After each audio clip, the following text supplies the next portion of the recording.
Bonjour et bienvenue pour ce nouveau numéro de Ça c'est l'Agglo, la chronique qui vous dit tout ce que Limoges Métropole fait pour vous.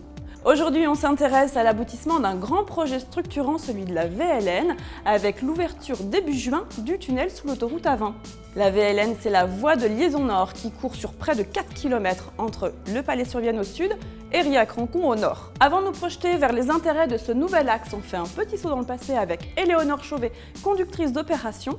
Et vous allez le voir, il n'est pas uniquement question de goudron. Après l'obtention de la déclaration d'utilité publique en 2011, la première phase des travaux a débuté en juillet 2012 et a abouti à la création d'une nouvelle voie reliant la RD 142 à la RD 914. Ensuite, afin de relier ce nouvel axe à la zone industrielle nord, la deuxième phase des travaux a débuté en octobre 2014 et la nouvelle route qui passe sous l'A20 a été inaugurée en mai 2016. Préalablement à la phase travaux, le projet a fait l'objet d'une étude d'impact afin de mettre en évidence ses effets sur l'environnement. Ainsi, pendant la phase travaux, des précautions ont été prises afin de protéger les cours d'eau avec la mise en place de fosses de décantation. Concernant les impacts à plus long terme, pour rétablir l'écoulement naturel des eaux, des ouvrages hydrauliques ont été construits.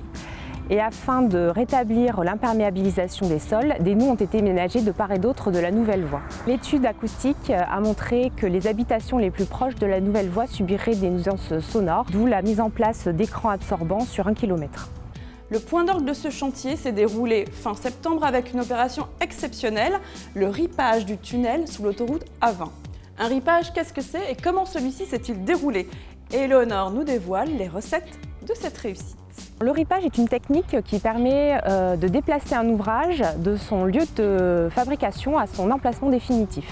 Le tunnel sous l'A20 est constitué de 3 ouvrages mis bout à bout. La première partie, construite côté VLN, est fixe et les 2 autres parties construites côté zone industrielle nord ont été ripées. La première étape a consisté à mettre en circulation une déviation de l'autoroute, puis à procéder au terrassement d'un tronçon de cette autoroute. Ainsi, en 18 heures, 14 000 m3 de matériaux ont été évacués. La deuxième étape, c'est-à-dire celle du ripage proprement dit, les 2 parties construites côté zone industrielle nord ont été déplacées et assemblées à la 3e partie construite côté VLN. En reposant sur des appuis en téflon, elles sont soulevées puis poussées par des vérins et glissent sur 2 pistes de ripage revêtues d'inox. Les 2 ouvrages de 3200 tonnes en tout parcourent 70 mètres en 6 heures. Et la dernière étape, c'est-à-dire le remblaiement, la reconstruction et la remise en circulation de l'autoroute, a demandé 650 tonnes d'enrobés en 6 heures. La date de ce chantier, au nom de code Opération Coup de Poing, a été fixée 8 mois auparavant. Il a duré 4 jours, 98 heures exactement. Il a mobilisé 24 heures sur 24 les entreprises qui ont dû relayer leur personnel et leur matériel. L'ouverture du tunnel sous l'A20 permet à la VLN de remplir maintenant toutes ses missions. Circulation, aménagement de l'espace et développement économique sont ici en jeu. La VLN va permettre d'améliorer la circulation en offrant une alternative à l'A20 et en permettant le développement des modes de transport alternatifs grâce au pôle d'échange multimodal et aux pistes cyclables. Elle relie directement les communes de Riac-Rancon, le Palais-sur-Vienne, mais aussi le bourg de Beaune-les-Mines avec la zone industrielle nord et le centre-ville de Limoges. Il ne faut pas oublier que la VLN dessert la zone d'activité de la Grande Pièce, où une première entreprise est déjà en train de s'installer.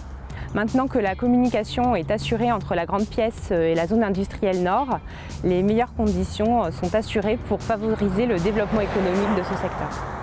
Le nord-est de l'Agglo devient ainsi une place stratégique. Pour plus d'infos, rendez-vous sur le site de l'Agglo et pour vous renseigner sur la commercialisation de la Grande Pièce, vous pouvez appeler la direction du développement économique. A très bientôt pour un nouveau numéro de Ça c'est l'Agglo.